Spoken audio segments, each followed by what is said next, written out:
All right, what up, though? All right, what's up, everybody? Welcome to a late version of Detroit Lions Weekly for Thursday, February 26, 2026. Shout out to all my Detroit Lions content creators. Well, not all of them, almost all of them that are at the Combine bringing us that quality Detroit Lions content. Let me just put it out there, man. I said this yesterday. I say it again.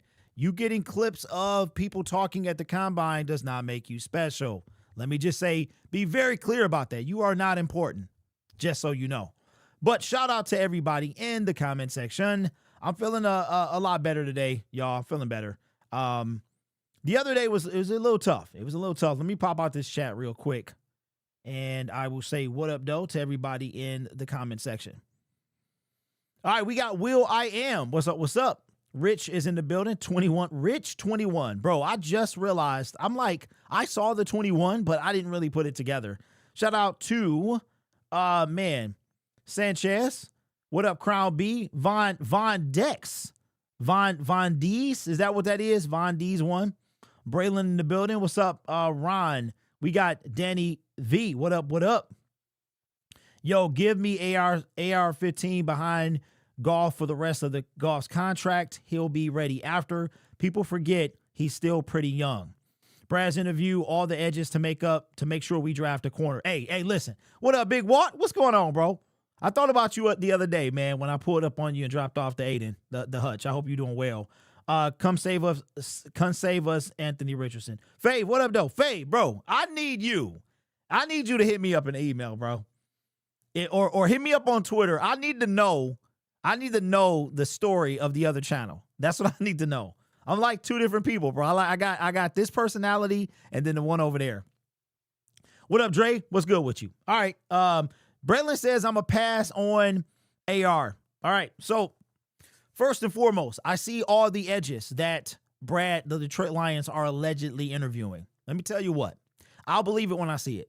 I will believe it when I see it. They can do all that. Look, that's where we're at. We're at talk to talk, and I feel a lot better today.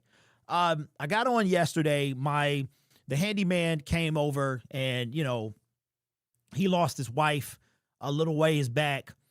And we were talking, man, and it just kind of hit me. It hit me because he had just left, and I had talked about. But my attitude still stays the same, man. This team has to show me what's up. They have to show me what's up. What up, Jacob? The other one. You know which one I'm talking about. But I don't want you to say it in here. Would the Lions trade our pick and Monty for Max? Okay.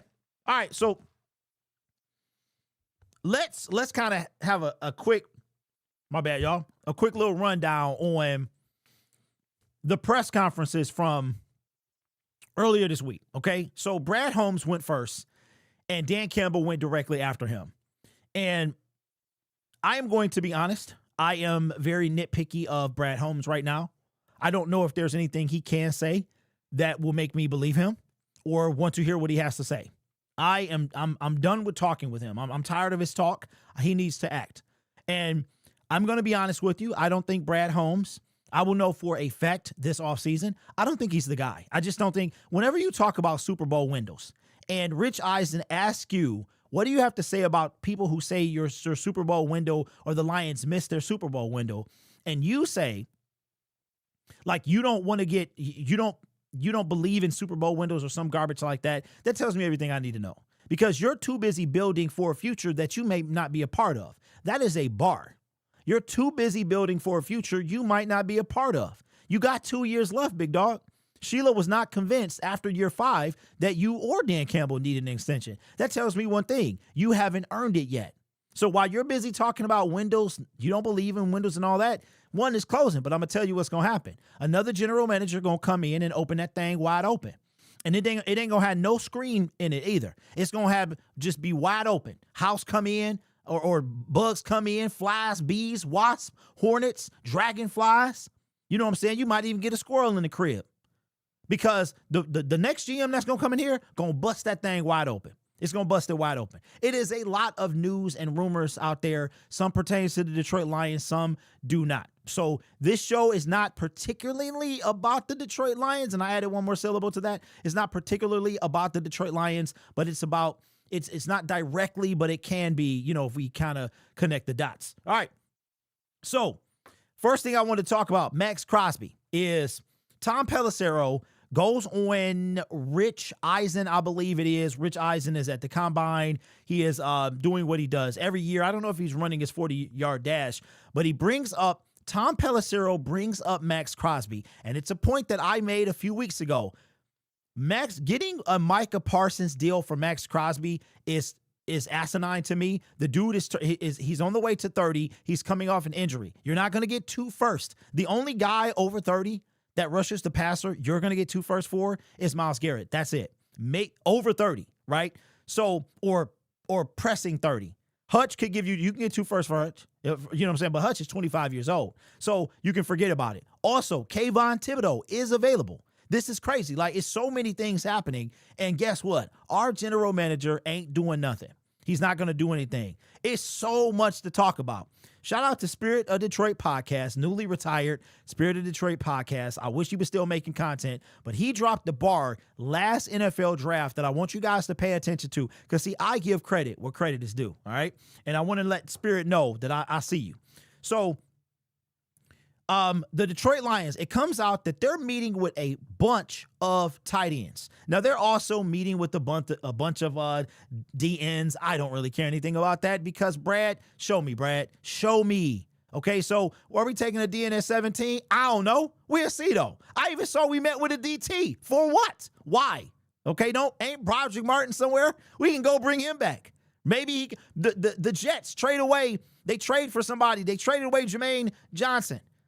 Okay, so Kayvon Thibodeau is allegedly on the trade block. It might be too little, too late. The dude is going on to his 5th year. If we were to trade for him, we're talking about a 1-year rental. He's probably going to want to get paid, and Brad ain't paying nobody. He's not. So, a lot of stuff to get into. The Pistons game yesterday felt like a loss, honestly. Why is that, Michael? Why is that, bro? Because they were undermanned, and we still look. Even undermanned, OKC is a good team. They're a good team, but we were better last night. And look, I saw finals. Fave says dad or media. Dad is dead. Dad is deleted, so it would be media. God Monkey, what's up, Patty? Says, like I said, I'll only give a 4th for AR. Okay, so let's get right into it.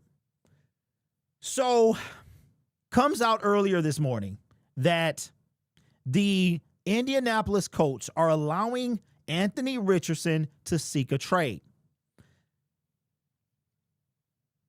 I immediately said, nah, for what? Right? We don't have the need or the capital to get a quarterback, right? Malik Willis is going to command $25 to $30 million. That's what the reports are. Anthony Richardson. Would you be interested in Anthony Richardson? If the Lions were to trade for Anthony Richardson, would you be interested? Now, I think it's pretty interesting. It's compelling, okay? Why is that? The Lions need a backup quarterback, right? Anthony Richardson could be that. He also brings a dynamic that the Lions have not seen at quarterback for a long time.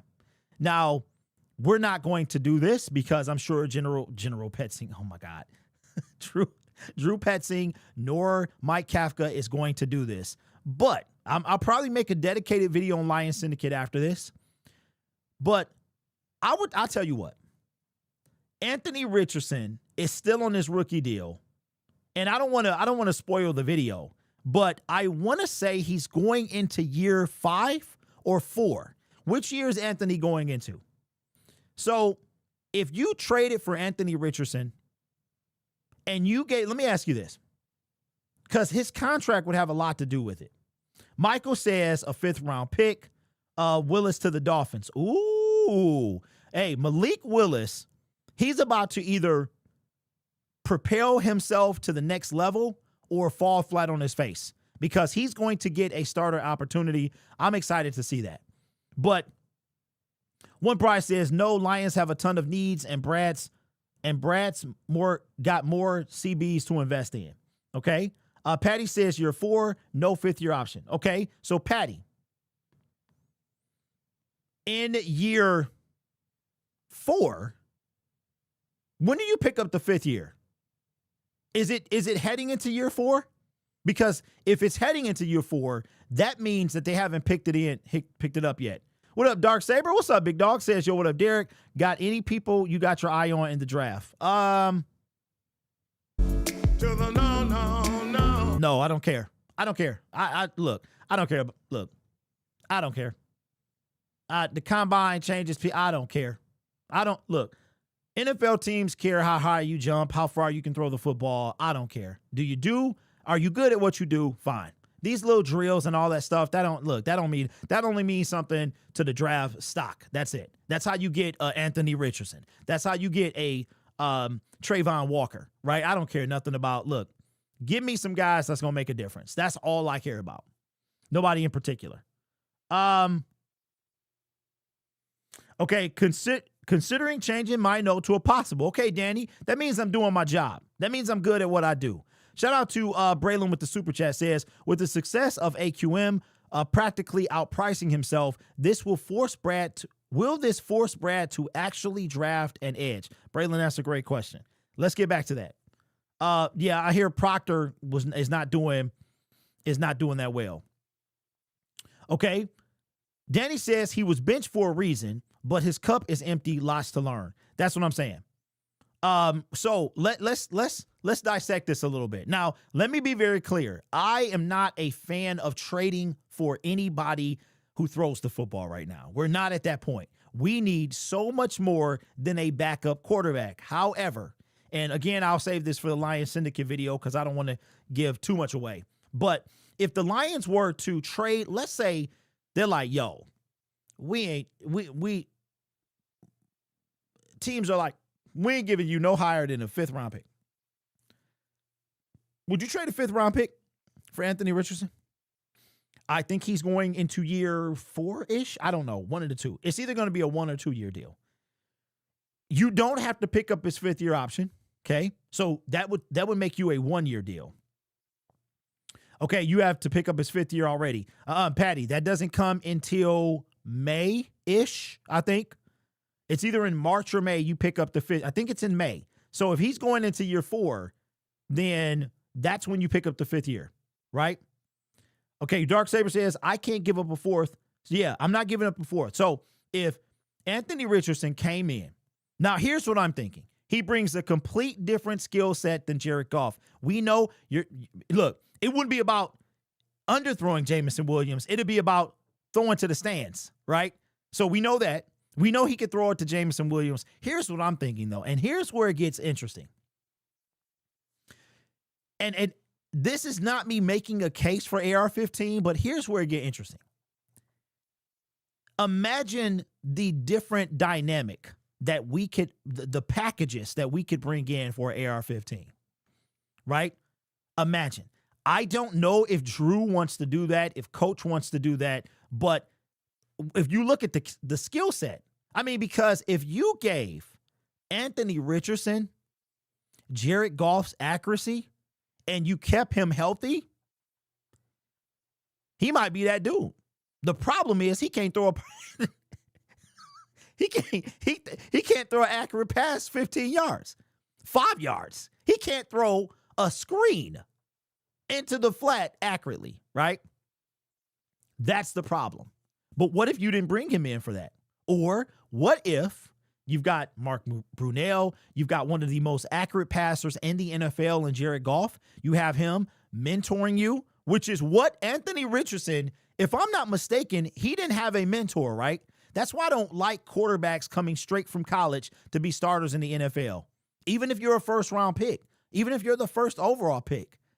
To me, in a perfect world, I would draft our future quarterback while the current quarterback is still here, which, by the way, is something the Lions have not done. So let me be clear. I am not advocating for Anthony Richardson to be a Detroit Lion. I'm not saying I want him to. I'm saying it would be interesting if he was, if the Detroit Lions were to do that. I think it would bring a different dynamic. I don't think you guys would be mad because of the potential he can bring. He also is a walking, like, he gets hurt. You know what I'm saying? Like, you got an injury waiting to happen. So he would have to adjust his game quite a bit. But the dude has a problem throwing the football. There's no doubt about it. So I think Anthony Richardson is in that part where you're either going to, you're like shaping up to be low-key Jamarcus Russell. You know what I'm saying? Just without the first round pick. So do I think we do this? No. Would I be mad?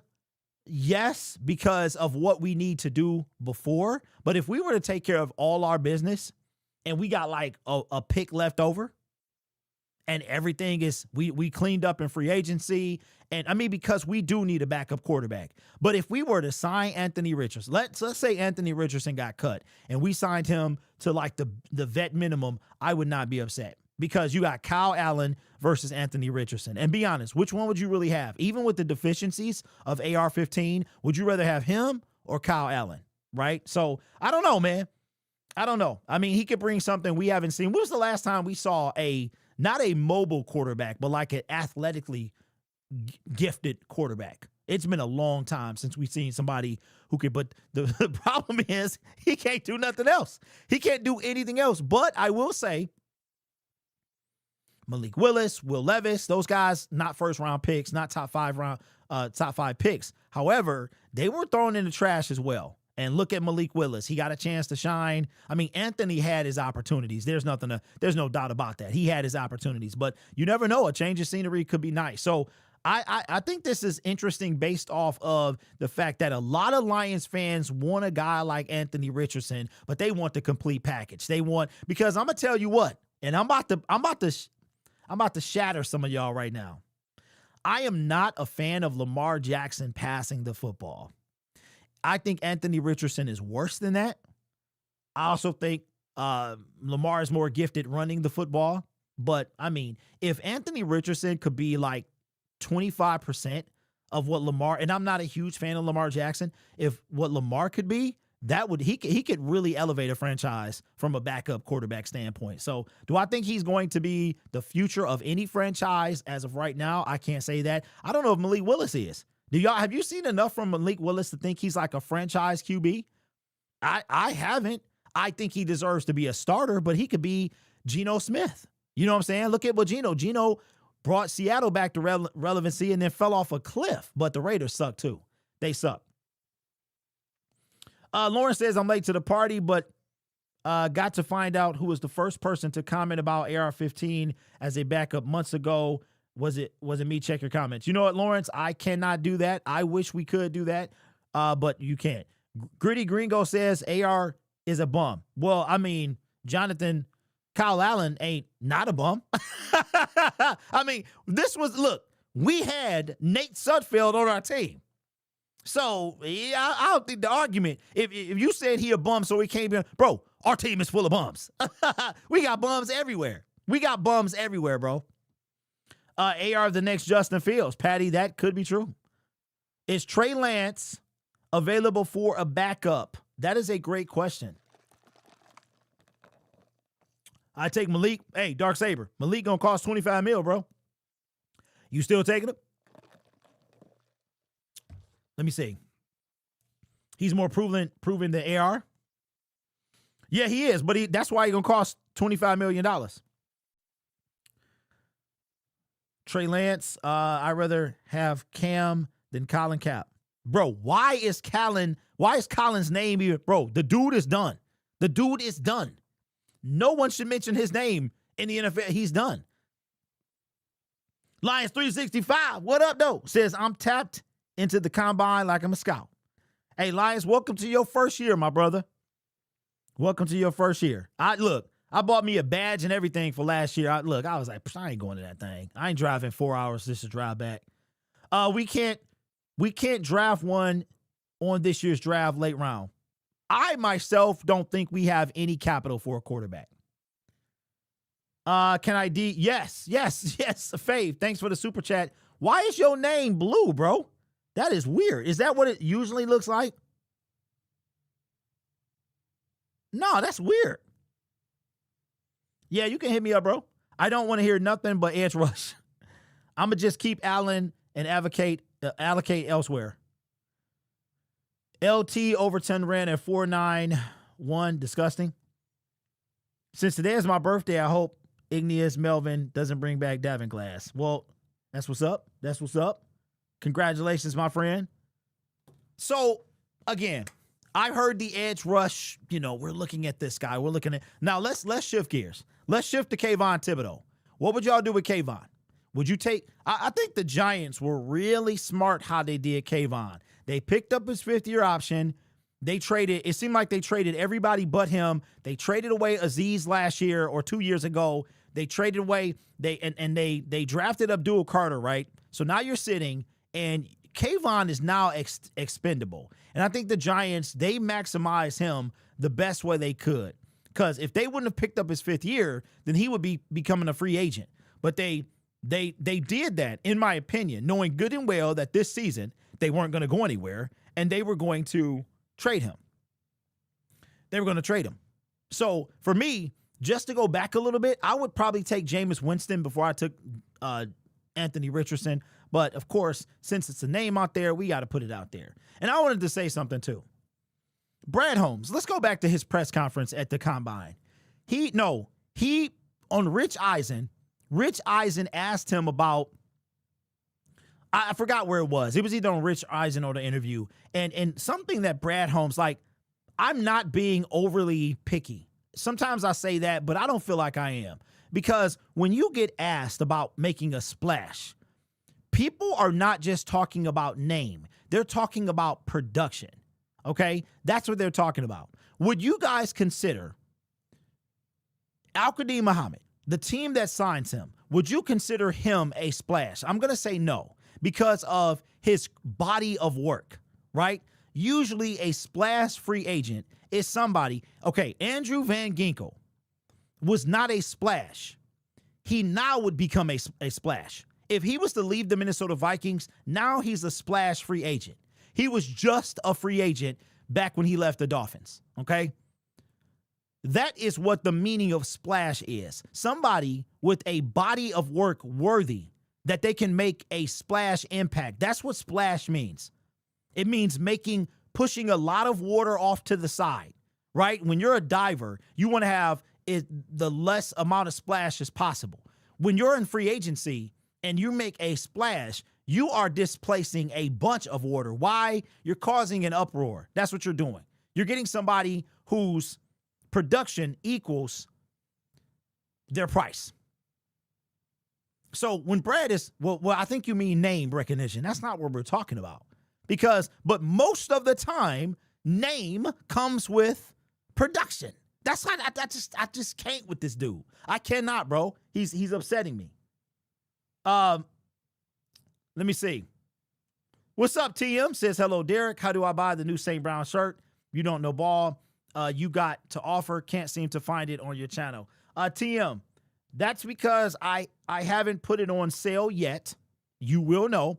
The reason I haven't is because I didn't want to release the St. Brown and then release the Brad Holmes, and then you guys buy one, and then you want to buy the other one when you can buy both and save shipping. However, I am considering, since the Brad Holmes one I have to reorder, maybe I'll release Saint very soon, and then I'll release Brad next month. So what I'll start doing is, maybe if I come up with a new design, instead of releasing them all at one time, I'll do like monthly releases. So I could make that public after the show, to be honest with you. And it'll be right below the channel. Like right below, it'll be in the store product tag.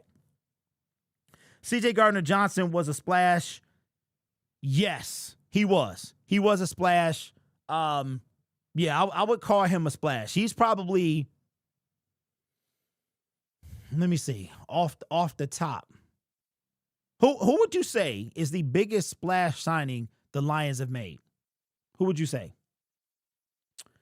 What did Brad say specifically? I don't know.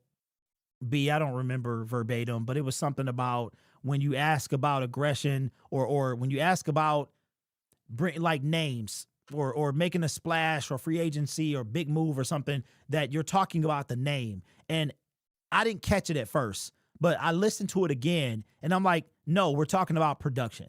We're talking about somebody but names, if it's a big name, it's a big name because it comes with production, right? Like Max Crosby said. He said, they're talking about me like that because of what kind of player I am, and that's a good thing. So Brad tried to put it on the name, and I think, you know what? It was the Combine. That's where it was. It was the Combine interview. And I wish I was there because I would have been like, no, we're not talking about name. We're talking about production. For instance, you signed Marcus Davenport coming off of no production. Did you expect it? You know what I'm saying? Like, there's a reason that people who produce come with money, come with big names, right? Myles Garrett is Myles Garrett because of his production. You get what I'm saying? You get what I'm saying? Nobody cares about a guy who doesn't produce. The production makes the name. So he just irritated me with that because the specifics of it is, no, it ain't the name, Brad. It's the production, right?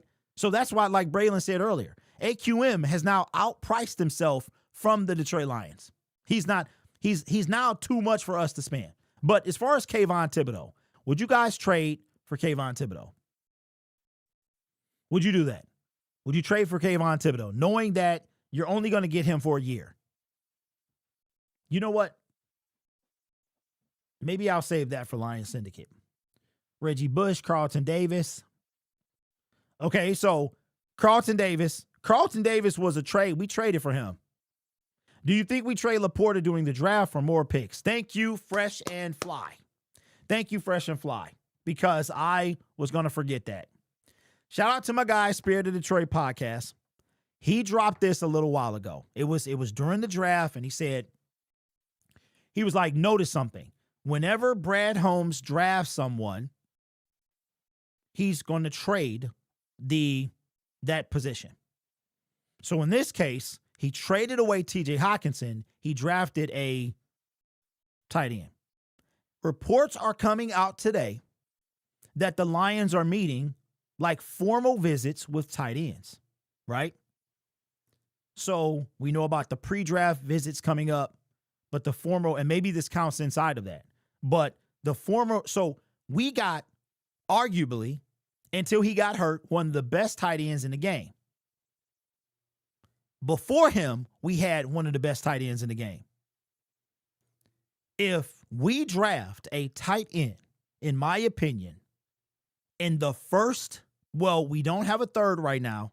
If Brad was to trade up and take a tight end or take one in the first couple of rounds, Sam Laporta was the end of the second, right? If we were to come up or somewhere around the second, if we come up and we take a tight end, Sam Laporta is either A, gone before the start of the season, or B, not going to be extended.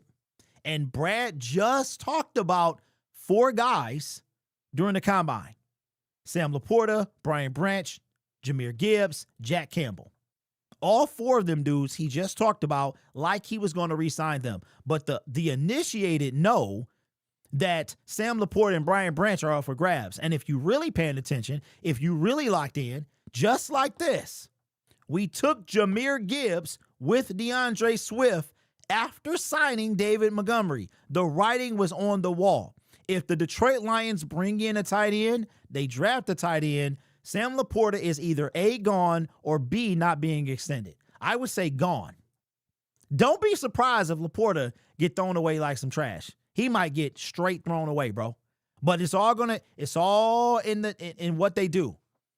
If they don't do any of those things, there still is a chance that, like, let's say we don't sign, I don't know, let's just throw a name out there, Isaiah Likely.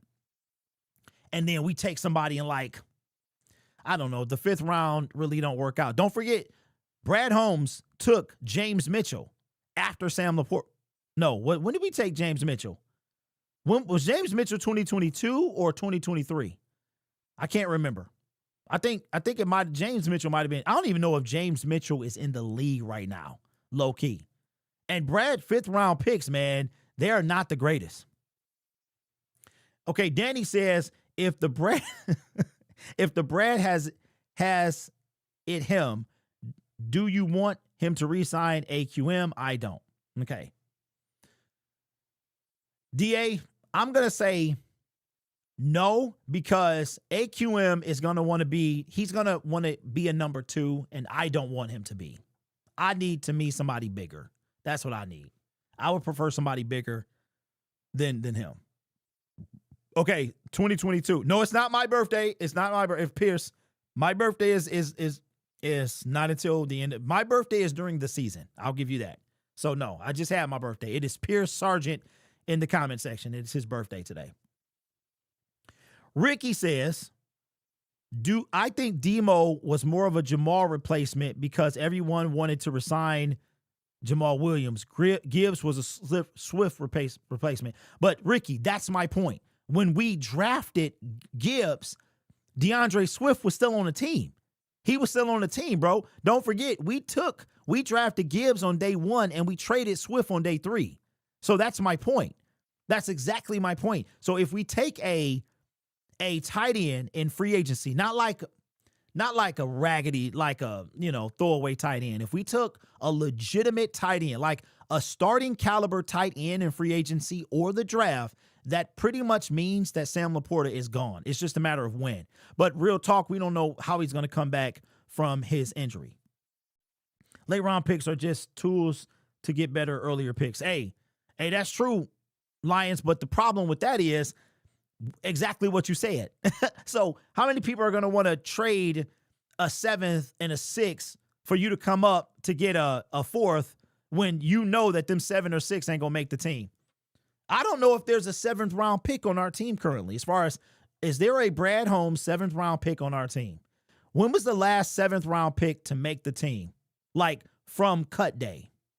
On cut day in August, what was the last 7th round pick to make the team? I don't know. I don't think Chase Lucas made the team. I don't think Antoine Green originally made it. Did Antoine Green make the team originally? Jamar Jefferson did not make the team. And whoever we took this year, they didn't make the team, I don't think. I thought James Mitchell was with the Panthers. He might have been. I take the T. Njoku. Bro, I was thinking about him. I was thinking about David Njoku, bro. I think he would be cheaper than Isaiah Likely. Hold on, let me look.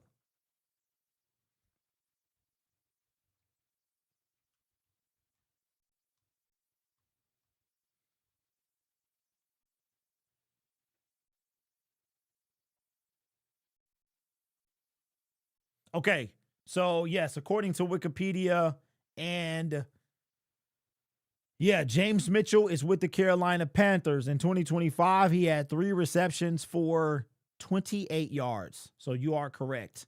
His stats in 2025 were 5 games, 3 receptions, 3 targets. So every time he was targeted, he caught the football. He did not play on a team in 2024. I don't know if he was out of the league or just on a practice squad. But yes, he is currently, well, as of last year, was on the Carolina Panthers. Isn't Aziz a free agent? I believe so. No, Hassanin was a 6th round pick. James Houston was drafted in the 6th round. Our 7th round picks were, year 1, it was Jamar Jefferson. Year 2, it was Chase Lucas. Year 3, it was Antoine Green. Year 4, I don't remember if we had one. And year 5, was it Jackson Meeks? No, it was the other guy. Right? The receiver. Levet. Levet's a 7th round pick, right? I don't think he made the team either. Denny says, didn't coach say players have to block to be on the team? Hence Gibbs and Laporta. And let's see. I keep saying Cade Mays from Carolina. That's the center plus draft one late. Yes. So according to the Detroit Lions space, they are interested in Cade Mays, the center for the Carolina Panthers. What about Taysom Hill? I don't know. Dan Jackson was a 7th round pick. All of our 7th round picks. Oh, so we had what? Dan Jackson. No. So Dan made the team. When on cut down day, did they make the team? Dan Jackson was on like some type of list, right? So I guess if you want to count that. No. Listen what I'm saying. On cut down day, when the Lions go from 90 to 53, how many 7th round picks made the 53-man roster? That's what I should have said. Not wound up on the team, made the 53-man roster, because when you get cut on cut down day, your contract, you have no contract anymore. James Houston got cut. Malcolm Rodriguez made the team. So where are we at with Kayvon Thibodeau? Are you trading for him? If so, what's the capital? And how often do we see what we saw today? We saw a player-for-player trade. That almost never happens. Never happens, man. It seems like Aaron Glenn, he trying to figure something out. Like, you trade away Quentin Williams, and I wonder if that's why you traded for the guy today. You traded away Quentin Williams. You traded away Sauce Gardner. You traded away Jermaine Johnson. 3 defensive players. That's crazy. I just peeped that out. You traded those 3 guys away. Ain't it crazy that Hutch is still on? Hutch was taken before Sauce, and Hutch is on his original team and got extended by that original team. Chase Lucas is on the 49ers. Jamie says Chase Lucas did, then got, wow, okay. So he made the team in 2022. Is he the only 7th round pick that made the team on cut day? Chase Lucas, last I saw, was on the 49ers. He was on. Do you know who Chase Lucas remind me of? Miles Killebrew. He seemed like he gonna do whatever it takes to make a team. Okay. Lions Live says a 4th or 5th. Which one, bro? You got to pick. Terry says Stephen Gilmore was a 7th and made the team. Was he? Okay. Okay. How many Brad Holmes 7th round picks made the team? I'm sorry that I wasn't clear.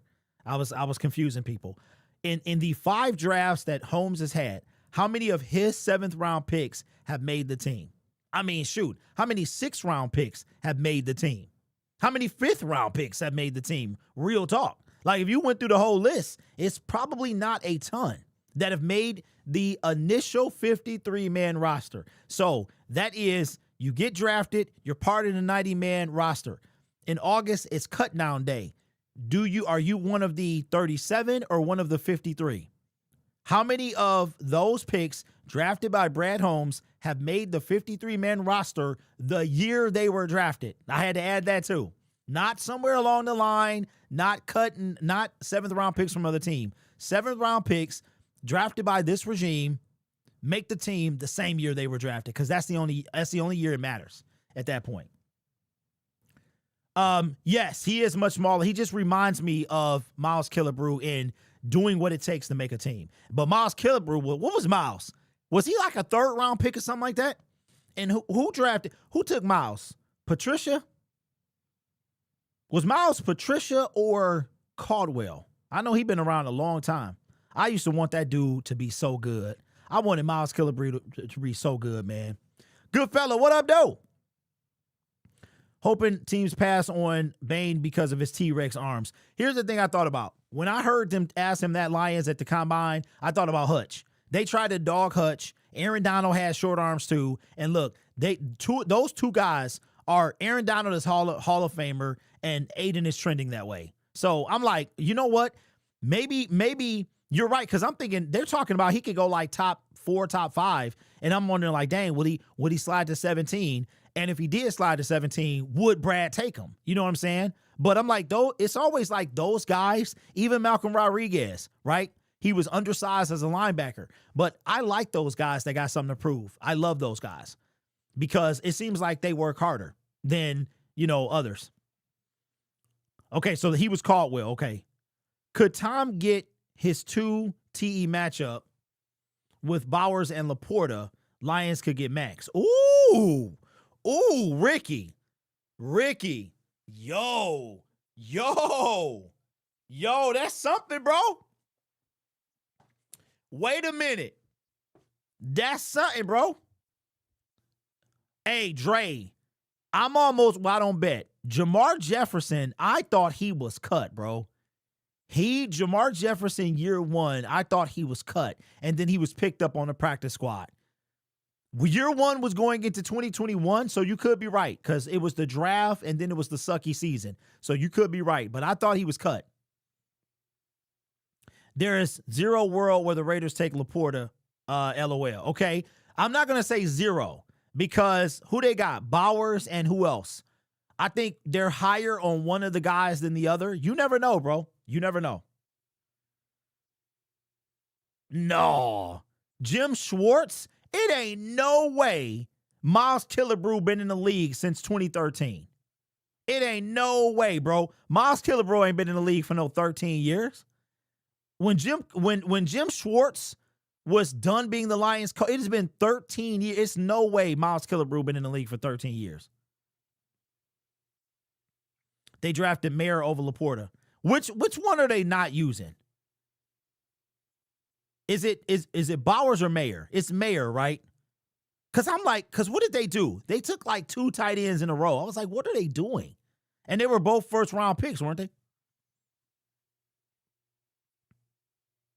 Wow. No. Hey, TM. So from what I'm understanding, I think Kirk Cousins is going to Minnesota. That's what the early word is. Falcons are going to cut him the first day of the new league year, so in about 2 weeks, he's going back to Minnesota. Kirk Cousins is going back to Minnesota. I would almost be willing to bet on that. Okay, so it is Mayer. They are using Bowers here. Okay, wait, which one is he not? Are they not using Mayer? Mayer is not a pass-catching threat, though. Gronk plus Hernandez were matchup nightmares. Yeah, Raiders are awful. They are bad. Yeah, so according to Tom Pelissero, and I mentioned this earlier, according to Tom Pelissero, the Raiders are not going to get what they're asking for. They're not going to get 2 firsts. He said that he would be surprised or something like that if they were to get that for the same reasons I said. He said because he's almost 30. Micah Parsons is mid-20s. That is a big difference in the NFL world. On top of that, you have whatever the surgery, even if it's minor, even if Max is going to be fine, that surgery even slightly minimizes his value. So I don't think that here's what I think is going to happen. I think it's going to be Max Crosby is going to go to it. The Raiders are going to try to flee somebody. They're going to say no because on top of the first round picks, you got to eat his contract for the next couple of years, right? So what I think Max Crosby is going to go for is a first, maybe a player, maybe another pick. I think it's going to be 2 assets. A first round pick for sure, either a player and pick or a player or pick. And then the Raiders are going to want a player back. They're not going, you know why they put that out there? It's like when you sue somebody, right? You sue somebody for $1 billion trillion and then you settle for $5 million. You always sue people higher than what you expect or what you're trying because when you settle, the amount is lower. Yes, yeah. I mean, that's the word on the street. That's the word on the street is that he's going back to the Vikings, which he never wanted to leave in the first place. I think the Vikings low-key regret it because the Vikings are a dumb organization. They really are. So with the new GM, let's see. Let's see if he goes back. But I fully expect him to be in a Viking uniform. Okay, Goodfella says, I wonder why Max hasn't demanded a trade. Goodfella, the answer is in front of your face. It's right in the top of your head. What's the first thing you think of? That's probably the answer. And if you don't have any thoughts, I'll tell you. All right, we'll be on for another 15 minutes. Lions 365 says, I would draft Mesidor at 17, knowing he'll be 25. Would you draft Mesidor at 17, knowing he'll be 25 and has an injury history? Great pass rusher, though. You know what, bro? At this point, I'm like, I don't know, bro. I don't know because I'm like, I'm kind of looking at where we are. So I'm not going to say the Lions can't please me like what they do, but I'm much more curious about free agency right now, especially with the news that's coming out, like the people that's available. Not saying that Khalil Mack changes the game or whatever, but what's going to happen with Trey? What's going to happen with those guys? And maybe we can use that first round pick on somebody else, because check this out. Dan Campbell came out and he put all y'all troubles. Everybody was panicking about Taylor Decker, and the man came out and said, "Yo, we glad he back, but we still got to get somebody else." I'm like, dog, that's crazy. It was almost like I was thinking to myself, I said, dang, I wonder how Taylor Decker feel. You dropped this retirement thing that you ain't coming out from retirement, and it was almost like for the first time in a long time, I saw the fan base in unison, where they were like, yay, that's great, but you ain't it no more, TD. So I'm at this point, man. To me, I'm like, let me see what's up in free agency first, because we could use that. We might be able to put that somewhere else. Derek, as you took the words out of my mouth on the Vikings, it's dumb. Yeah. I mean, look at what the Vikings have done, man. Look at what they've done. And look, because of their actions, look at what they've been able to do.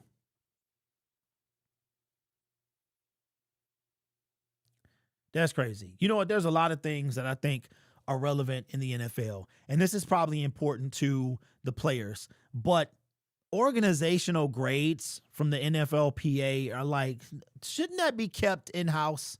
I mean, I don't care. I want them to take care of the players, but I don't here's one of the categories for the survey for organizations. Treatment of families, home game field, food and dining area. I'm like, come on, dog. Locker room got an A. I can see that. That mug was fire. Mekhi Wingo. Yes, Mekhi Wingo was a 6th-round pick. Yep.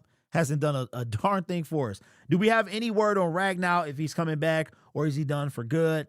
I have not heard anything. I have no inside sources. I have only heard what you heard, which was nothing. I have not heard any news on Frank Ragnow at all. I can't think of why he wouldn't. Ragnow ain't coming back. Hey, so listen.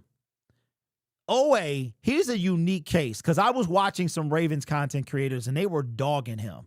He goes over to the Chargers, kind of shows out, and probably raised his price. So I don't know. I don't know enough about him. How consistent is he and how much money would he command? Jackson says, I think Ragnow is done. I don't think the Lions are necessarily targeting him to come back either, unfortunately. You know what? I think the same thing about Brian Branch, if I'm keeping it a buck. I think the same thing about Brian Branch. I think Brian Branch, his Achilles really altered his immediate future. It took money out of his pocket. That's just what I believe. I mean, who knows? He could come back and be ready for week 1 and be better than ever. And to me, that's the only way he increases his value and potentially sticks around as a Detroit Lion this time next year. Why can they draft a center? Why can they draft a center? While traveling in a car with Arnold back from Tallahassee, Hilton orchestrated the ambush according to the order. Wait, what are we talking about? Okay, why do you think Max won't demand a trade? I don't think Max wants to demand a trade because it would make him a hypocrite. That's why. A guy like Max he don't want to be known as a hypocrite, because think about this. When LeBron James he was a free agent and left Cleveland. He was not traded. He didn't ask to be traded, and they burned this man's jersey. He was a free agent. He chose to take his talents to South Beach, right? He was in Cleveland for 7 years. They did what they did. He does not want to be a hypocrite, a.k.a. public enemy number 1. Because think about this. If Max Crosby is traded, you're going to have the guys that blame him. Because think about it. He has a no trade clause in his contract. So either way it goes, Max is going to lose either way. Because if Max gets traded, he had to waive his no trade clause, which means he wants to go. That's what that means. At the same time, Max could flip it and say, I did it for you. I did it for the Raiders organization, right? So he doesn't want to be looked at as a hypocrite. He's going to be hated by all that talk you did about blah, blah, blah, blah, blah. And then essentially, if you get traded, that means that you had to allow that trade to happen. So that's why. And if you come out and ask for a trade, then all of a sudden you become Stafford. That's all I'm saying. Jackson says, I completely agree, but the truth is we can't keep everyone, although we know Brad Holmes like him injured. So maybe Brian stays and Kirby goes. I'm going to tell you what. Listen. We got a few more minutes of the show, but I want to warn y'all what the future is. This is what the future is going to be. And this is not about Brad Holmes. Not directly about, like, it's not all about him. But there was something that I noticed. And this was at watching the press conference from Brad Holmes. And then that same day he went to Rich Eisen. And when I say it's not about Brad Holmes, let me finish. Let me get the whole thing out. Brad Holmes got up there for the press conference at the combine. He then went to go interview with Rich Eisen. And it was something that I noticed. To me, it was a little nervousness in his voice. Now, he said something with that interview with Rich Eisen about the situation. And it might have been around the window, the Super Bowl window comment about the Lions are in a bit of a situation. They're in a bit of a situation. Now, the good news, and what that situation is you've got people that are up for contract extensions. That doesn't mean you have to make that happen. It also doesn't mean, like, if Jahmyr Gibbs, any of those guys get extended, that is way down the line. For Jahmyr Gibbs, it's 2 years. Jack Campbell is 2 years. Brian and Sam are like Kirby Joseph, where they're going into year 4, so that would kick in later. I don't think that either one of those last two gentlemen I mentioned are getting extended this year, because very similar. The earliest we would see either one of them guys get extended is, I'm thinking, October, November. I think that's it. So the Lions are in a sticky situation because they don't have unlimited resources with the draft or in free agency. I looked up, I saw, and I think it might have been somebody, Detroit Lions on SI, and it wasn't John. I think it was like, it's two other guys, right? It's Christian and Vito, I think it was. And I know it came from SI. And this person was talking about a guy that, like, maybe the Detroit Lions could sign. And I was intrigued until I looked at his market value. And he's a receiver. Hey, look, if he played for us, but we kind of got a guy that could be like that in Tesla. But they mentioned Alec Pierce. And I'm like, holy smokes. I looked at he's going to command like $20 million a year. $20 million a year. So that's not happening, right? Not with J-Mo, St. Brown. Lions are still going to need a wide receiver number 4. I don't think RB4 or RW4, WR4 is on this team. I don't think it is. Khalif Raymond is not, and just everything is slow. Like, think about this. Everything is slow. This might be the deepest into the offseason. I would love to know, have we been this deep in the offseason where we are 3 days away from March and not a single pending free agent has been signed to our team? Like, I'm not talking about the future reserve, not those guys. Not those guys. I'm talking about the free agent, the guys, the Khalif Raymonds, the Alexander Zalonis, like none of those guys. This might be the deepest. Lions have not played since the 4th of January. I believe the 5th we could have started this. It has been almost 2 months, and there's nobody that I know, and maybe I missed somebody, that the Lions have signed. Dana, what's going on with, okay, so updates on Kirby Joseph is, I don't know if Kirby Joseph is going to play. The way Dan Campbell made it sound in yesterday's press conference or whatever day that was they are still talking the same way they were during the season. Like, we'll know more this day. And I'm like, dog, it's been like 4 or 5 months and it still will know more. So Kirby, it could be over. It could be over. I would love to know what happens to that money. Like, what happens to his money at that point? And the Anthony Richardson thing is very simple. It came out today that the Colts are allowing Richardson to seek a trade. So that's why he came up. Let me see. I don't see Anzalone or Raymond coming back. Good players, but I just don't see it happening. Jackson. Yeah, I just threw those two guys out there. There are, 30-ish players out there, if not more than that, that will be free agents and for the Detroit Lions, and we haven't signed anybody. DJ Reader, right? Marcus Davenport, Al-Qadim Muhammad, those guys. We haven't made any moves. So I'm a little concerned at how things are moving. Lions are going to be negative $8 million in a few weeks. We have not cleared any space. How are we planning to bring people in? By the time the 11th get here, everybody is gone. So the longer the Lions wait, the less likely it appears to me that they're going to make any type of splash. Not even a wee little bit of a splash. Not even a little bit of a splash. We're talking about bottom tier splash. You know what a bottom tier splash would be? Khalil Mack. That would be a bottom tier splash. A big tier splash would be a Trey Hendrickson. A medium tier splash to me would be trading for Kayvon Thibodeau. And I don't think we can trade for anyone. Corey says, doesn't surprise me with this team if we don't get free agent acquisitions. Would it honestly surprise any Lions fan? Wow, but they say Cleve in the same place even after signing. Who? How did Aaron Glenn get hired to the Jets if he never had a good defense? It's the Jets. It's the Jets that poverty. Hey, low key, yes. Plus, he used to play there. And I think they liked the way he spoke. Like he was, I think that's, I think the leader of men thing is why he got the job. Because Aaron Glenn, as a defensive coordinator, showed me absolutely nothing. This is the face you make. Ben Johnson, I got it. Aaron Glenn, I'm like, I don't understand. Any chance we trade back from 17 to get a late first and pick up capital in the top 100? Hey, Motown, I don't know. Brad has traded back with that Jahmyr Gibbs pick. Has Brad Holmes ever traded back outside of Jahmyr?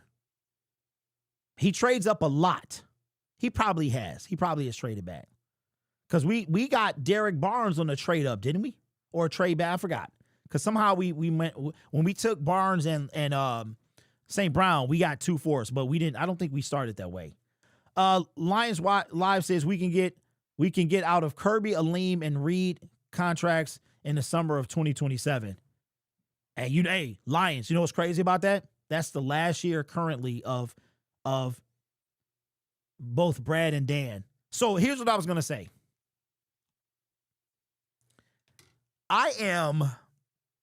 You know what, y'all? I don't know. I don't know, man. Because they're like, okay. So let's say Brad and Dan knock it out the park. Or even if they don't knock it out the park, they do okay. Or they do the same thing they've been doing in free agency, right? We have a last place schedule. So that means we have three last place teams. We swap spots with the Bears, and those teams are why they made the playoffs. The Bears are only two wins better than us. And I think they went 2-1 or 3-0 against those last place teams. We lost to the Kansas City Chiefs, the Rams, and I can't remember our record, but I know we lost to those first place teams, right? So if the Lions, they do the same thing they've been doing in free agency. They don't move the needle. We wind up making the playoffs in 2026, but we don't go anywhere. What does that mean?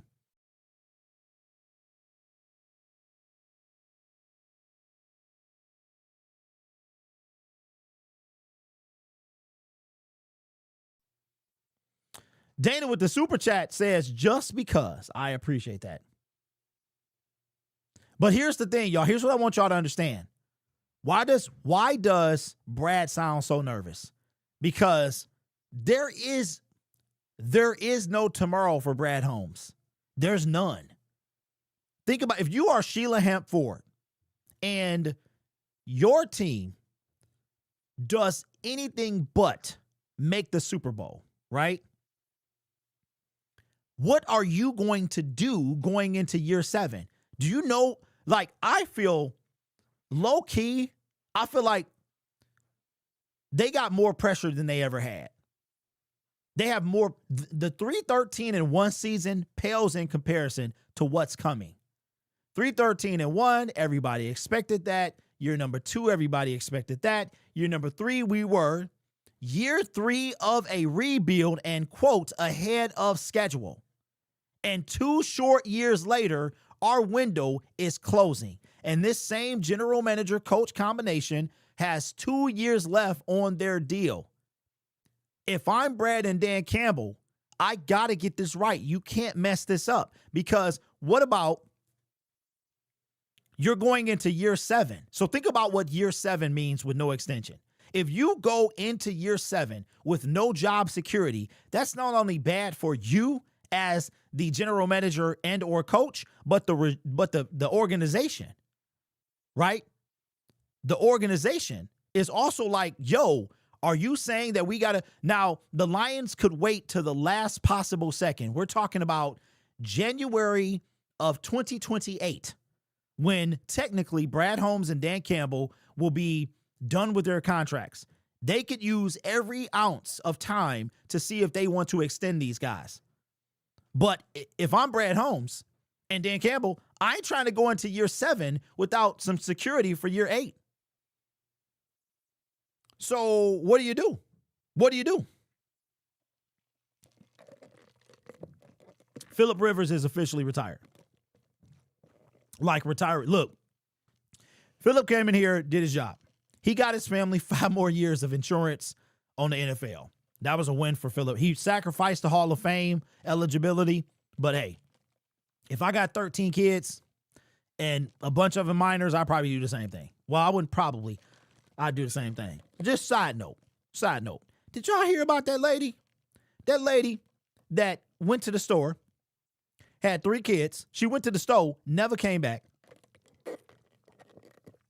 They find her 24 years later in the same state with a new family, and she told them she didn't want to be contacted.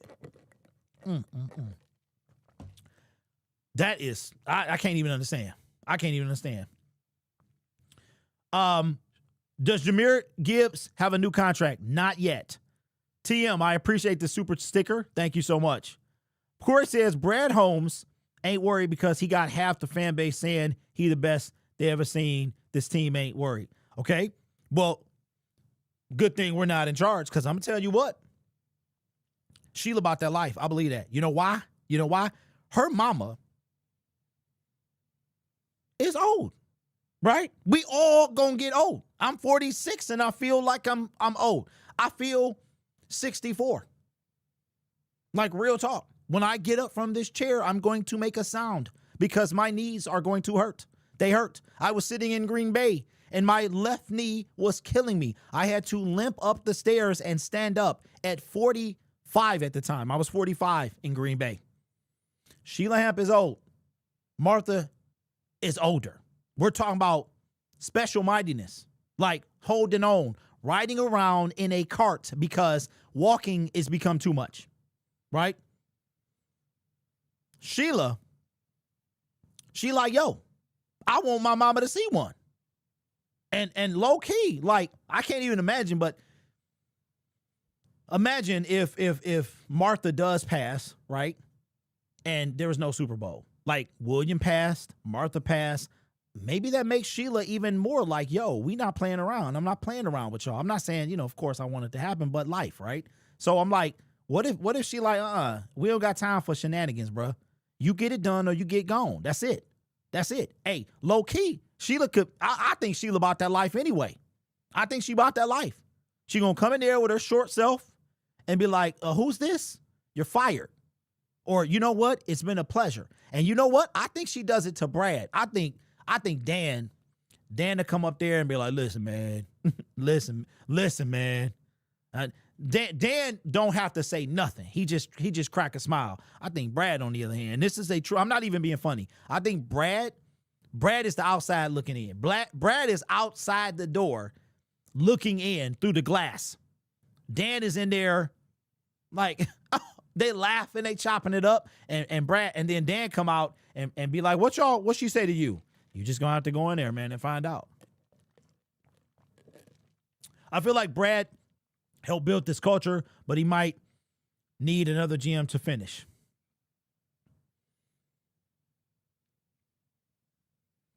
Yes, Lori, she is there. Hold on, let me see. Hey, Siri. How old is Martha Ford? Martha Firestone Ford is 100 years old. Martha is she is 100. Yo, you know what it takes to be 100, bro? She said 100. That's right, because she was like 94. I think Martha was 94 when Matt Patricia and them got fired, somewhere around there. Lori, you were right. 100, bro. Yo. That means she was born in what, 1926 or 25. Yo, bro. Like, Martha was around when Cars was at the beginning.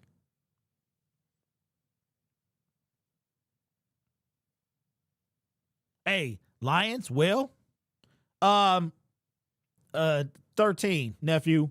I'm gonna upgrade. Hey, look, when you start paying bills, phones don't become important. You know what I'm saying? I bought my son at 16. He your age. But I'm still rocking the 13. Now I keep on talking about I'm gonna upgrade, and then I'll be like, nah, I ain't ready for that extra $20 a month. She's a human time machine. Let me see. When you rich, when you rich like her, you can buy some extra years. That's crazy. Oh, you just got the 13. Congratulations. That's cool. Yeah, my son had an 11. He had an 11 when he turned 12. That was his first phone. And then when he turned 16, I got him the 16. Yeah. And so Pops is still rocking. I'm still rocking the good old 13. Battery life, max battery life is 76%. TM says 2026 is a pivotal year for Holmes. If he blows free agency and the draft this year, hasta la vista, baby, in 2028. You know what, y'all? And that's what I was going to say. That's what I think is going to, Goodfella says y'all some suckers. Why? Oh, we still got the Droid. Hey, look, I was like, I never go Apple. And then my sister was like, Apple giving away free phones. And I was like, here I come. They had a special where it was the iPhone 6. That's how long I've been with Apple. I think it was like 10 years ago. I was like, I will never go Apple, blah, blah, blah. And then, it was a free phone, and I've been Apple for life. And now it's Apple all day. You know what I'm saying? Let me see. Sergey says, I'm still rocking the iPhone 7. Bro, come on. You need to GoFundMe or something. Don't worry, I have a free phone that I got from the phone provider, and I'm going to use it till it dies. 1A says, I still got the 12. That's crazy. Yeah, you know what? It's funny, man. Yeah, Android. I was an Android person myself. Martha sees them win the championship in her 50s. That was about it. Corey, that is crazy. That's crazy. No, Martha was 40. Martha was 40. And check this out. The last time the Lions won anything, the Fords didn't even own them. The Fords didn't own the Lions till like the 60s. Yo, that's crazy, bro.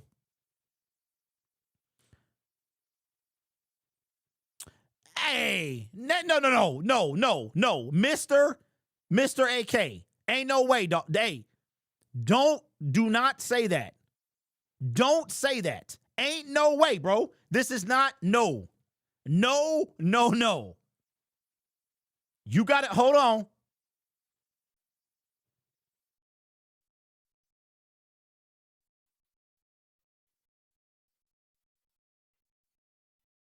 Okay.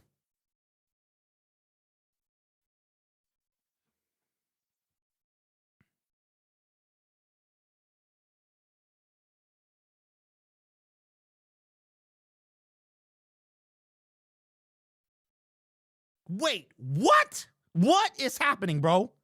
No, wait a minute. Wait a second. What is going on here? Okay. I Dog. Hey. Okay. All righty. Oh no. No, hold on.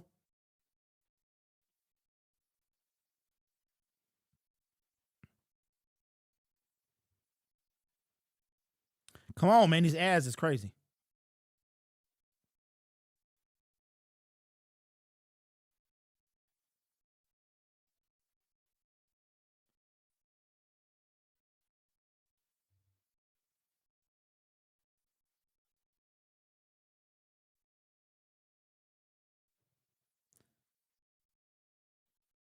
What?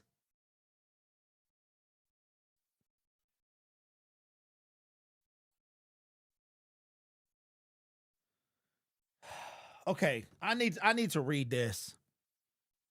I need to read this because I'm wondering if this is like, you know how that Jameson Williams stuff came out and it was a lot of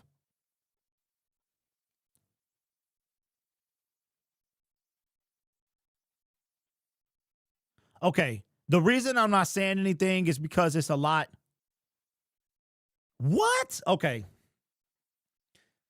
All right. Hold on. Let me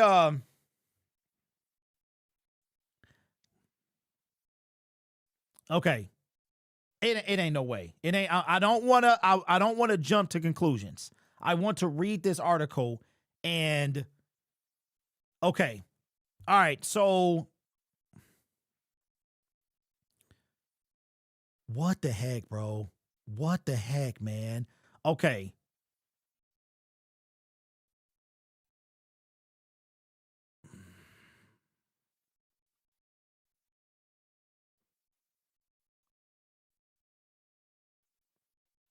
During the car ride with Arnold. What? Okay. All right. So this stuff is alleged. Okay. One Age with the super chat says he just gave Brad an excuse to draft a CB. Oh my God. I hope it's fake. Okay. All right. Well, you know what? Here. Oh no. Okay. Let me do this. Let me do this. I'm going to read this. Okay. To give you the abridged version. All right. It says Detroit Lions cornerback Terrion Arnold's name has surfaced in a Florida court over detailing the orchestration of an armed robbery and kidnapping that took place shortly after midnight on February 4th in Tampa. The allegations mentioning Arnold were included in a seven-page order from Hillsborough County Circuit Judge J. Logan Murphy that granted the state's motion for a pretrial detention against Hilton, who is alleged to have planned the kidnapping and robberies during a car ride with Arnold. And here's the part that I'm confused about.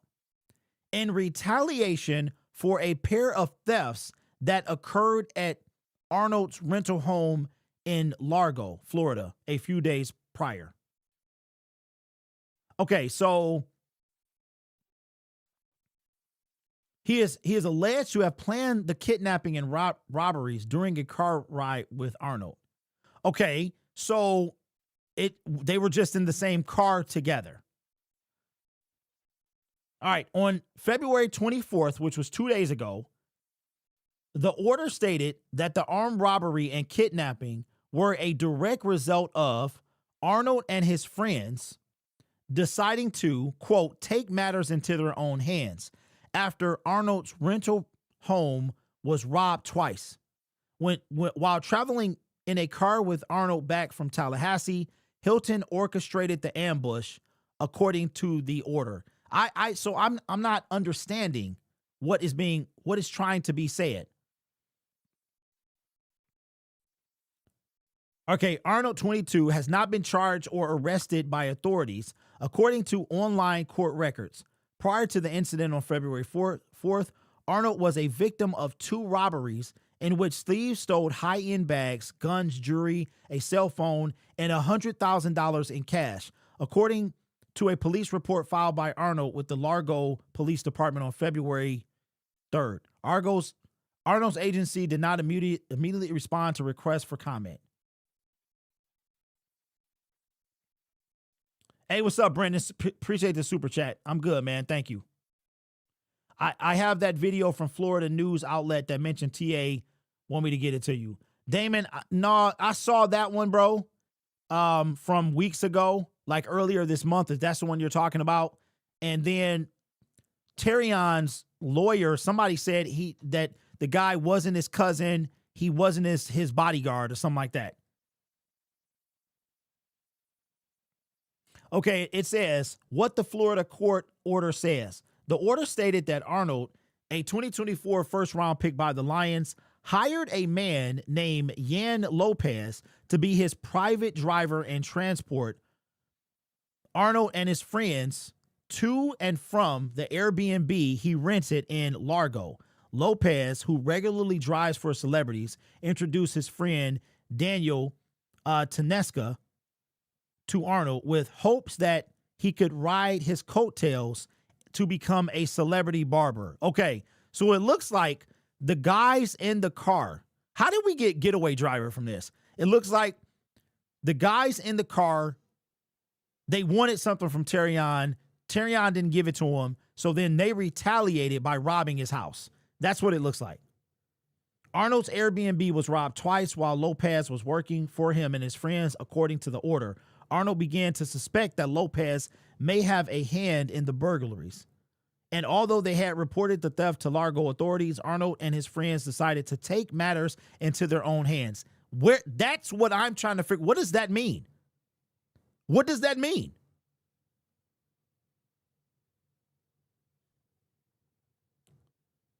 Wait, what? Okay, so what is Arnold supposed? What did he take? Yo, this article is super long.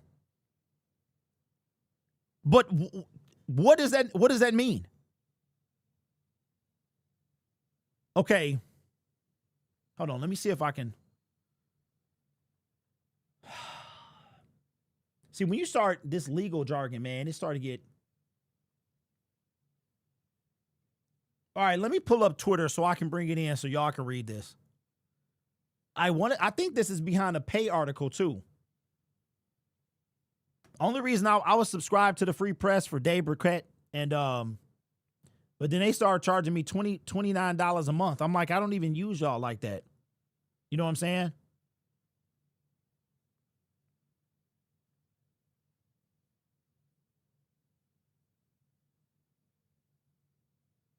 All right. What are you talking about, bro? I'm already.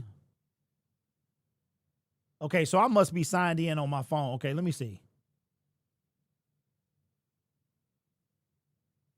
What? Man. Okay, so I'm still signed in on my phone, but I'm not signed. They say my password is not right. Oh, okay. All right, hold on. Let me. All right, so does anybody know? Like, I just don't understand. Okay. All right. So it says, after what I just read, the order alleges that text messages show one of the people who is said in the document to be Arnold's girlfriend. So her name is Ariana Del Valle or something like that. Instructing Jasmine, wait a dog. Okay, yo, this is a lot of badness. It's a lot of allegations that I hope are not true. So what these are? No, this part here is sticky. This part here is sticky. Okay, so Ariana, who is alleged to be in the document, it said that she is Terrion's girlfriend, instructing Jasmine Randazzo to lure one of the guys who had expressed romantic interest in Randazzo to her apartment in Tampa. Terrion's alleged girlfriend allegedly told Randazzo to, quote, act as bait, with promises that Arnold and his friends would pay Randazzo for doing so, the order said. Okay, let's stop there. This is all alleged. This is what somebody is saying. But if that is his girlfriend, it ain't no more. And I'm like, yo, what kind of girl you rocking with if she gonna implicate you in a situation that, yo, it's over. It's over. Look, it's over. If Terrion ain't part, it's over. That is crazy. Okay, so far, I don't know what the retaliation part is. I don't know. I have no idea. Okay. So the girl, not his girlfriend, her name is Taneska, arrived at the apartment with a friend. All these names, bro. While the third victim, Lopez, waited in the car. According to the order, Terrion Arnold's alleged girlfriend greeted them and said Randazzo was not home, thinking it was a joke. Okay. Taneska and Anderson began searching the home for Randazzo. Upon opening a closet door in a bedroom, defendants Lindell Houston and Christian Watt Williams jumped out, both holding weapons. Hudson was armed with an AR rifle, and Williams had a semi-automatic firearm, according to the motion from a pretrial detention hearing for Hudson, and took Taneska and Anderson hostage in the bedroom, interrogating, beating, and pistol whipping them for the better part of an hour. What the heck, bro? Okay, so I'm trying to figure out when the Terrion stuff is good. Dog, this mug is long. It is long, bro. I mean, it's the whole scoop. This the whole scoop. Now, again, Terrion has not been mentioned outside of, like, what is the whole retaliation thing? Look, why I put these glasses on like they my reading glasses? All right. Lopez grew suspicious of the wait and entered the apartment before immediately being... I'm sorry. The brother, he couldn't even walk in the house. Lopez grew suspicious of the wait and entered the apartment before immediately being pistol whipped and taken to the bedroom with the two women. The document said, at this point, the motion for Hudson's pretrial hearing said that Terrion's alleged girlfriend began a live stream on her phone to broadcast the interaction. Randazzo, who originally invited the victim over, joined the stream to, quote, watch and direct actions against the victim. All right, so let's just stop right there.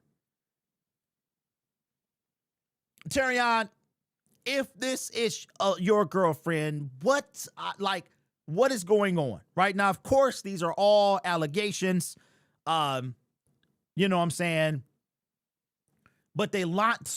I mean, okay. All right. Again, this is all right. There, one of the defendants stuck the barrel of his firearm into Lopez's mouth, demanding he return the stolen property and Arnold's phone. Wait a minute.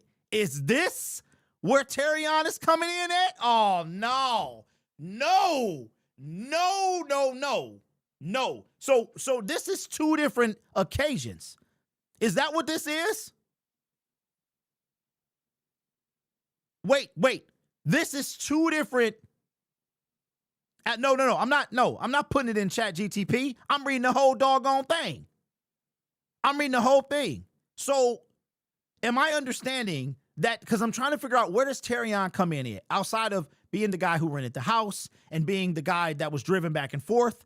Is what I'm reading the alleged retaliation to the theft?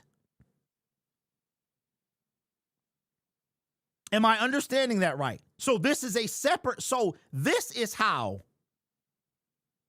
the alleged, so basically, if they find out that Terrion did have something to do with this, yo, that's where we at. So now I'm putting it together. All right, one of the defendants stuck the barrel into his, Before the victims left, the co-defendants took their phones and wallets, Judge Murphy wrote. This was all done ostensibly to get Lopez and Anderson to admit that they stole property from the Airbnb, which they never do.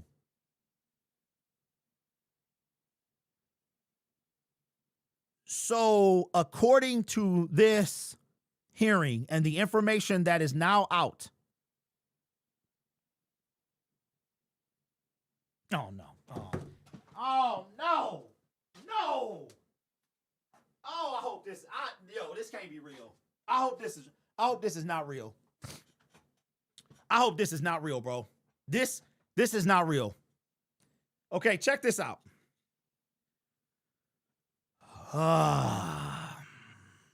The judge orders added.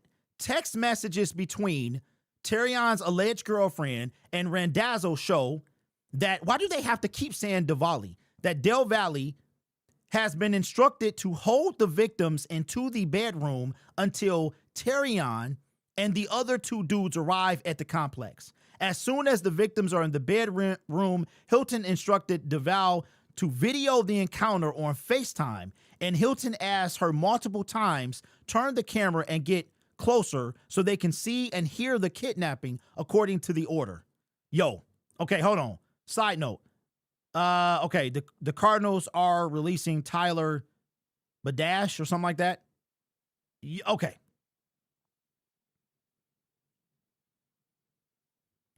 In total, the violent incident is alleged to have lasted about 2 hours, according to the motion that granted pretrial detention for Hudson.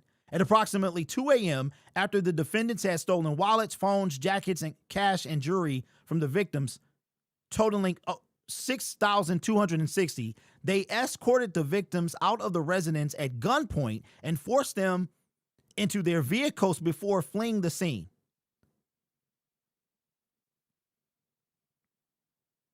Who has been arrested so far? Hilton is the fifth person known to have been arrested in connection with the incident. Terrion's alleged girlfriend was arrested on February 4th, the same day as the charges occurred, and Randazzo was arrested on February 6th. Hudson and Williams were both arrested on February 12th.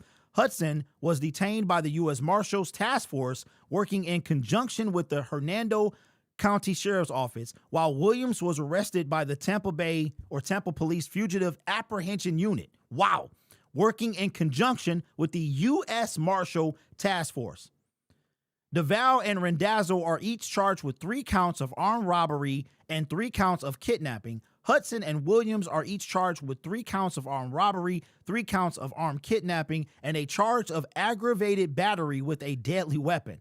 The penalty in Florida for armed robbery charges from 10 years ranges from 10 years in prison for carrying a pow in the commission of the crime to life imprisonment if someone is seriously injured or killed. Kidnapping is punishable by up to life in prison. So no one got injured or killed, right? Seriously. The Lions declined to comment on the matter on Thursday.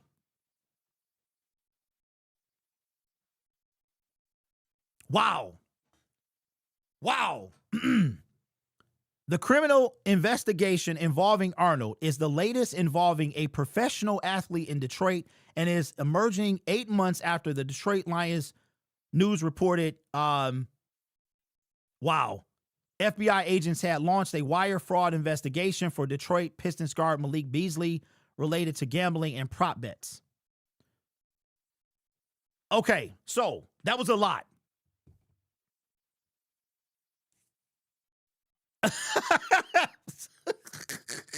All right. So let me get this straight, because that was a lot.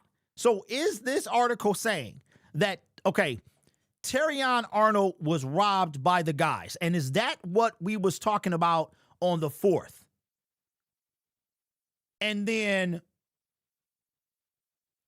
so Terrion, so I don't think Terrion was there, but this is saying he was. Or is it?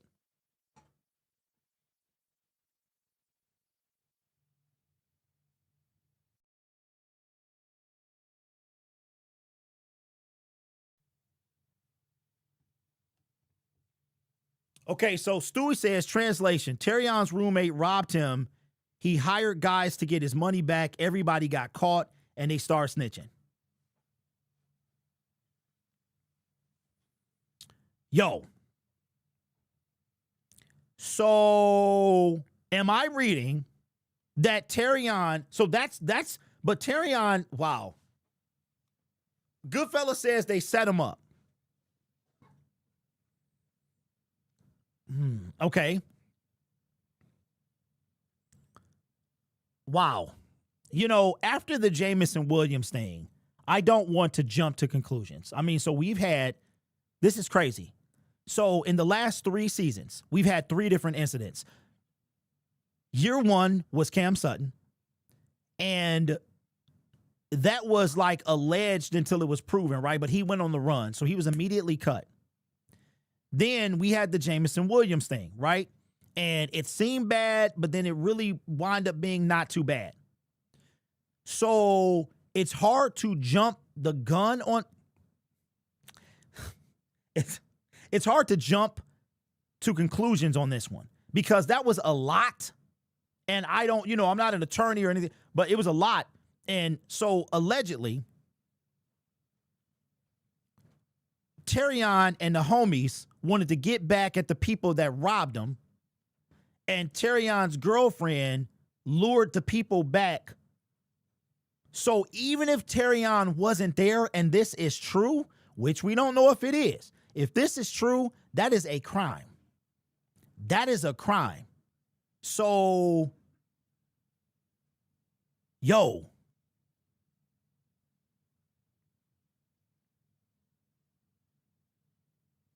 Hey, no. So, listen, I understand it's not the same. What I'm saying is, when it all came out, it was, okay, well, you got these different things about because with J-Mo, it wasn't the fact that it was there, it was the fact that it was under the seat and blah, blah, blah, like he didn't have this and that. So I understand that, and you're right, it's totally different. But what I'm saying is, people was ready to burn the boy, and it turned out like it wasn't as big as everybody thought it was, is what I'm saying. You had attorneys being on Woodward Sports and all this other stuff. So I just want to be very clear about what I'm reading, and that's what it seems to be, is that Terrion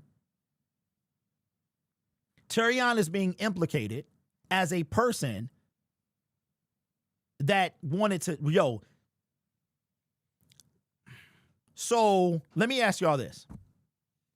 If there's no proof that Terrion, and out of all of the stuff that I read, okay, I didn't read that Terrion was there or that there's proof that he wanted these things to happen. Because if the girlfriend did it, you would assume Terrion, I'm like, it's so many assumptions, but you can't do this. In court, with these type of cases, you can't assume anything.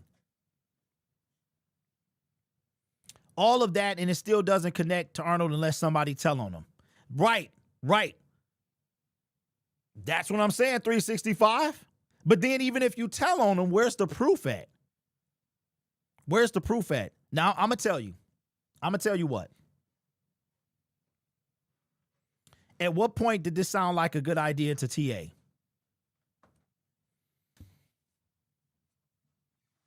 Wow. Well, I hope this isn't true, because Terrion, dog. I just hope it's not true.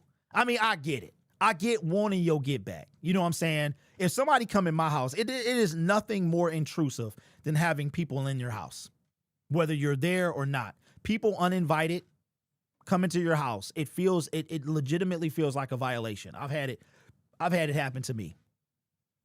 In 2016, I had these people that they looked at my house like it was Best Buy 3 and 4 times. We weren't there every time. We came home and it was evidence. It was the most like degrading way you could feel. On top of that, I think it came from the Comcast people.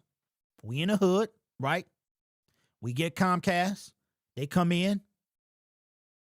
Next thing you know, we getting robbed, right? Never was able to prove anything. You think the police gonna come in Detroit? Probably not. Not for a robbery. That's every other day. That's 100 times a day. And I love Detroit. And I'm on the west side of the D. That's the good side, right? When I was 14 years old, this made the news. There was a young group of people in a gang. I can't remember what gang they were called, but they weren't like a gang, like street gang. They was some bougie people from Southfield or Bloomfield Hills or something like that. Y'all can go look, 1994-ish, somewhere around that area. And they were going and robbing people for fun. And when it was all said and done, these people came from good families, good households. They was thrill seeking, right? They come into my house and point a weapon at me at 14 years old. My life was right there. So it ain't nothing. It's when people come into your space, when you're not there, it feels dirty, bro. So I get it. I get the wanting to get back. I hope this is not the reality. Somebody is in trouble. I hope it ain't Terrion. My hope is he had nothing to do with this. He did not know it was happening. Maybe somebody out of his control. I mean, from everything that I read, because even though it said his girlfriend allegedly said that they were waiting on them to return, it never said that Terrion was there. I didn't read that. And then I think you have to be really dumb to be on camera. So if Terrion was there, he had to be. If they live stream this, there's no way he's in that video. Whatever it is, it's not a good look. You know what I'm saying? And wow, this could be the beginning of something. Let me see. If there are text messages to implicate him, that is really the only way he can get into trouble. Goodfella says it sounds fishy to me. Terrion got to learn to let them. Terrion got to let them do them and not get involved in what he should have done. Okay, but here's the thing. We didn't necessarily hear. We weren't given definitive proof that he was part of it. We got a lot of what people are saying. You know what I'm saying? Y'all watch them crime shows. Y'all know that it's this. And then when they do the investigation, they realize that this person had nothing to do with it. Malachi, what up? Malachi, hit me up on Twitter, bro, or IG, and tell me more about the Discord. Because what it is my son uses my Discord. He's 16 now. When he got it, when I let him start using it, he was like young. So he uses it. And I know it was weird. So I don't know if my audience would go to Discord, but I wouldn't mind having something off YouTube. Just watch some of the combine. I'm available to play corner. I need to do some digging for the live stream, probably on TikTok. Okay, so here's what I'm going to do. I'm going to do a little bit more research. Okay, if I look into the comments of this Twitter,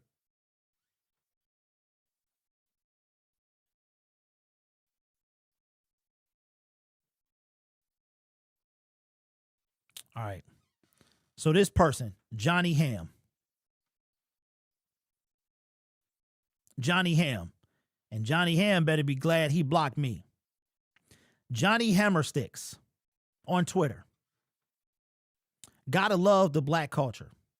Maybe if you weren't going to an Airbnb's with $100,000 in cash and jewelry on you, this wouldn't happen, but that's just too much to ask.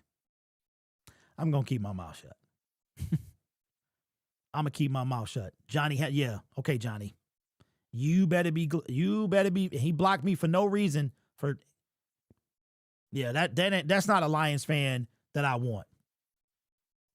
Wow, what a oof. Okay, all right. Let me see if. So from initial reactions. The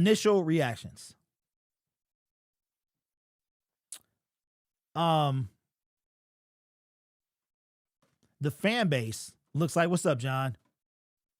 The fan base, wow, that kind of upset me, bro. That upset me because that's the stuff we got to deal with. The fan base in this Twitter thread has turned on Terrion.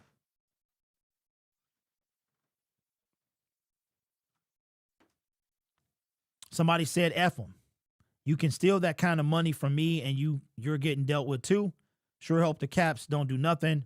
The cops don't do nothing. I'm with Terrion. And this person blocked me too. Young punk. Oh, Rory forever. Yeah, these some suckers, bro. These dudes are suckers, bro. All these people on Twitter, man, they can't take the truth. They can't take. So it looks like the cesspool that is Twitter has already turned on Terrion. Okay, so now understanding this. Wow. Understanding, if I put Nolan Bianchi's tweet in context now, everything that we just read was allegedly Terrion Arnold taking revenge, so to speak, on the people that robbed him.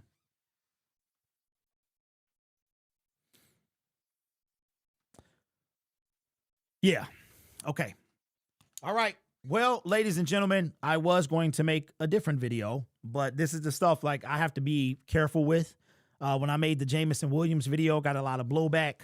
Not because of that video, but because of what we went through with JMO, just the whole legality of it, the way the process unfolds, I am going to handle this a little differently. I just hope that it is not true. Lions did not comment. I'm sure they are doing their own diligence to find out. If it is true, then we're not talking about just being cut from the Detroit Lions. Like, I'm going to tell you what.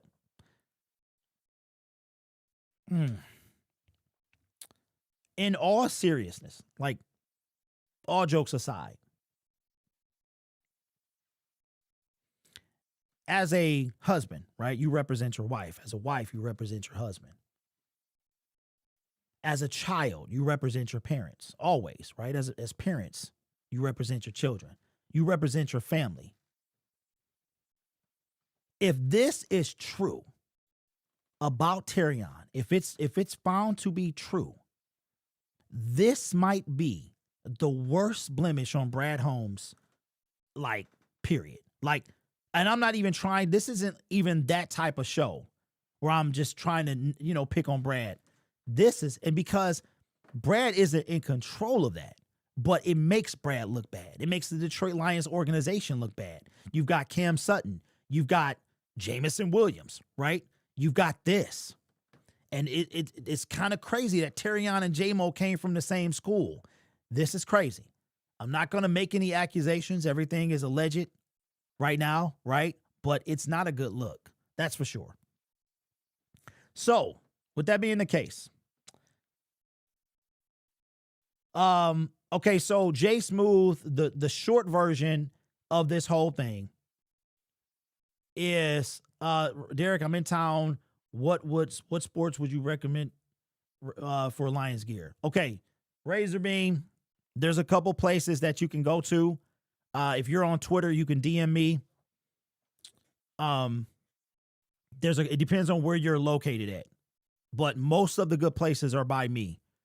Rally House is somewhere that you'll find multiple locations, but like the mom and pop stuff, then that's closer to me. So if you got Twitter, email me. If you don't, or if you got Twitter, DM me. If you don't, you can email me.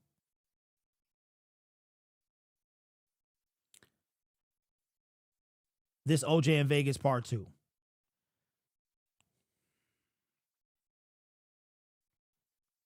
Okay, he hasn't been arrested and he posting on his TikTok like everything is fine, so maybe he has nothing to worry about. Well, if he is not involved, he doesn't have anything to worry about because it won't be anything to directly tie him back, right? A lot of this stuff, you rented the Airbnb, you interacted with the people by getting driven there, right? So if he's legitimately not involved, then he has nothing to worry about. That's how it is. So he's got lawyers probably taking care of it.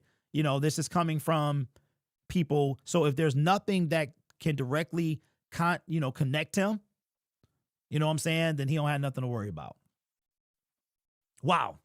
All right, well, that's that. I'm gonna take a break from this computer and decide if I want to make a video. I think I will because I know everybody's talking about this. So I need to make a video about it. But I'm gonna say something, y'all, that I never say. Because it's not about that to me. But that comment from Goofy Two Shoes, who has me blocked or for whatever reason, is I never go here, ever. Because this is not important to me. But it's times like this that it is. Do you guys realize that I am the largest African American Lions content creator? That belongs to me. And it is an honor that I have that.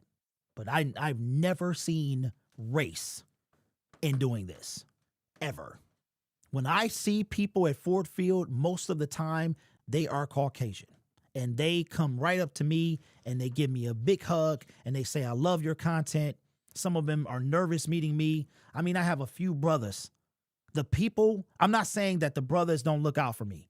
The people that really rock with me that I meet on location, 70 to 80% of them are Caucasian or some other, right? I never, ever talk about this. It's there. It's here, but it's not important to me because I don't see it. But that clown about black culture, that's crazy to me. This is about football, bro. This ain't about culture. You know what I'm saying? But when I sit back and think about it, I'm like, yo, I kind of am the biggest. I'm like the biggest independent.